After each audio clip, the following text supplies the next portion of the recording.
This week, NVIDIA hit a historic milestone.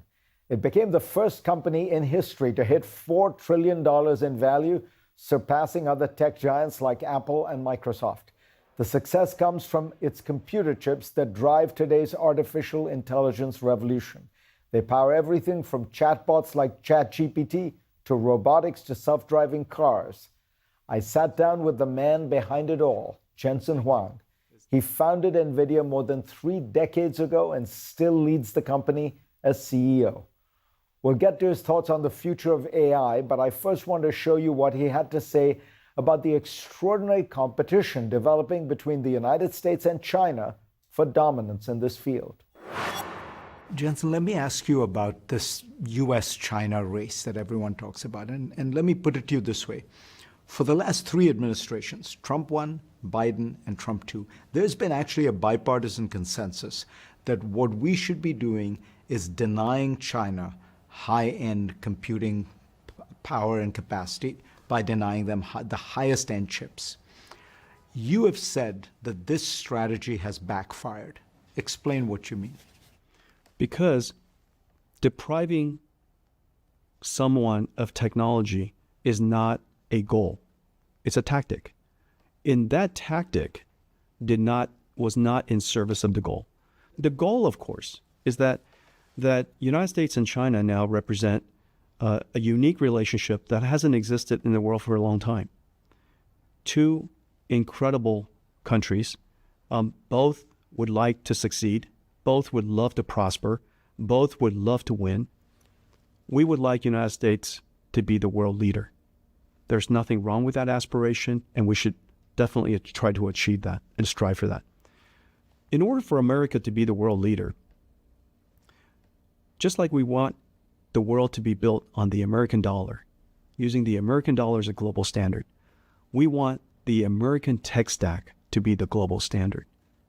We love that the internet was created by American technology and is built on American technology. And so we should continue to aspire for that. In order for us to do that, we have to be in search of all the AI developers in the world. And as it turns out, China is incredible in AI because 50% of the world's AI developers are in China and Chinese. And so our mission, properly expressed, in order for America to have AI leadership, is to make sure that the American tech stack is available to markets all over the world so that amazing developers, including the ones in China, are able to build on American tech stack so that AI runs best on the American tech stack. But what if in doing that, you also are providing the Chinese military, with Chinese intelligence, with the capacity to supercharge, to turbocharge their weapons with the very best American chips, which are yours? We don't have to worry about that because the Chinese military, no different than the American military, will not seek each other's technology out to be built on top of it. They simply can't rely on it. It could be, of course, limited at any time. Not to mention, there's plenty of computing capacity in China already. If you just think about the number of supercomputers that are in China, built by amazing Chinese engineers that are already in operation, they don't need NVIDIA's chips, certainly, or American tech stacks in order to build their military. Let me ask you a broader question. What difference does it make who gets there first? Because at some level, you've described this as electricity. So if it's a kind of resource that's going to be sprinkled into every industry everywhere, just like, Edison invented electricity, but the Soviet Union started to use it. Everyone will use AI, particularly given that there are open source models now. Let's say I'm a company. I want to use AI to make my sales force better. I use DeepSeek, or I use Llama, or I use OpenAI. Does it matter whether it's American or Chinese? In the end, I don't think it does. The DeepSeek R1 model is revolutionary. It's the world's first advanced open reasoning model.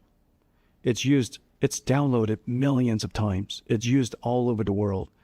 There were concerns about that it was trained in China and that it could be dangerous for that reason.